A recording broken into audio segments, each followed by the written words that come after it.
Karnataka has to ensure to give Tamil Nadu 177.25 TMC தண்ணீர்னு அங்க வாக்கியங்கள் வருது.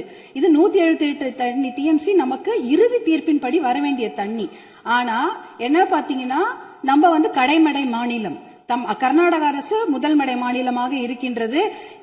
சுப்ரீம் கோர்ட் உச்சநீதிமன்ற தீர்ப்பின்படி கடைமடை மாநிலத்தின் அனுமதி இல்லாமல் எந்த ஒரு கட்டுமான பணியும் எந்த ஆற்றுப்படுகையிலும் கட்டக்கூடாது. குறிப்பாக காவிரி நதி நீர் மேல கட்டக்கூடாது. ஆனா 4 டேம் இருக்கு. 1931 கிருஷ்ணராஜசாகர் டேம் இருக்கு. அது ஆங்கிலேயர் காலத்தில் கட்டப்பட்ட டேம்.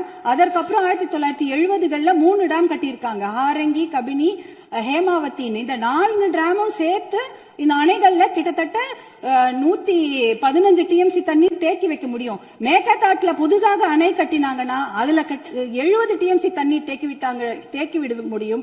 அப்படி பார்த்தீங்கன்னா கொள்ளளவு 185 TMC தண்ணீரை கர்நாடக அரசு தேக்கி வைத்து விட முடியும். நமக்கு வர வேண்டிய 177 TMCல ஒரு சொட்டு நீர் கூட தமிழ்நாட்டுக்கு வர முடியாது. அப்படி என்றால் டெல்டா மாவட்டம் பாலைவனமாகிவிடும். குடிநீருக்கு மிகப்பெரிய பிரச்சனை ஏற்பட்டுவிடும். ஏன்னா 5.5 கோடி மக்கள் அந்த காவிரி தண்ணியை தான் நம்பி இருக்கிறாங்க.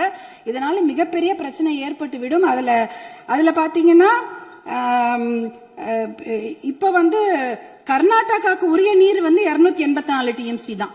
நமக்கு இருக்கிறது 404 TMCல இருந்து குறைஞ்சு 177 TMC ஆக்கிட்டாங்க. அதனால இத நம்ம ஒரு மிகப்பெரிய பிரச்சனையாக எடுத்துக்கொள்ள வேண்டும். மாண்புமிகு முதலமைச்சர் அவர்கள் கொண்டு வந்த அந்த தீர்மானத்தை, காவிரி நீர் படுகையில எந்த ஒரு கட்டுமான பணியோ அணைக்கட்டோ கட்டக்கூடாது என்ற தீர்மானத்தை பாட்டாளி மக்கள் கட்சி முழு மனதாக வரவேற்கிறது.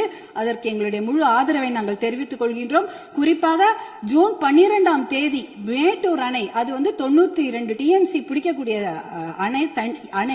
ஆனா அதுல இன்னைக்கு பாத்தீங்கன்னா 40 TMC தண்ணி தான் இருக்கு. ஏன்னா அந்த தண்ணிய கூட இன்னைக்கு குறுவை சாகுபடிக்கு கொடுக்க முடியல. குறுவை சாகுபடி வடகிழக்கு, அதாவது சவுத் வெஸ்ட் மான்சூன், தென்மேற்கு மான்சூனை நம்பிதான் இருக்கிறது. ஆனா இந்த குறுவை சாகுபடிக்கு விடக்கூடிய தண்ணி இல்லாததுனால 40 TMC தண்ணிய இன்னைக்கு ஜூன் 20 இன்னி வரைக்கும் கூட மேட்டூர் டேம் திறக்கல. இப்ப மேட்டூர் டேம்ல இருக்க 40 TMC தண்ணி குடி தண்ணீருக்காக நம்ம சேர்த்து வச்சிருக்கிறோம்.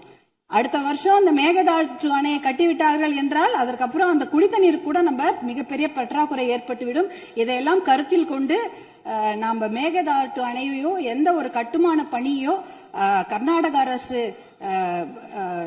கட்டாமல் பார்த்து கொள்ள வேண்டும். உச்சநீதிமன்ற தீர்ப்பு தமிழகத்துக்கு சாதகமாக இருக்கிறது. காவிரி நடுவர் மன்ற தீர்ப்புகளும் நமக்கு சாதகமாக இருக்கிறது.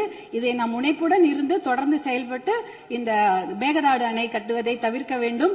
அதற்காக மாண்புமிகு முதலமைச்சர் கொண்டு வந்த இந்த தீர்மானத்தை பாட்டாளி மக்கள் கட்சி முழு மனதாக வரவேற்று ஆதரவளிக்கிறது. வாய்ப்பு கொடுத்ததற்கு நன்றியை தெரிவித்துக் கொள்கின்றேன். நன்றி, வணக்கம்.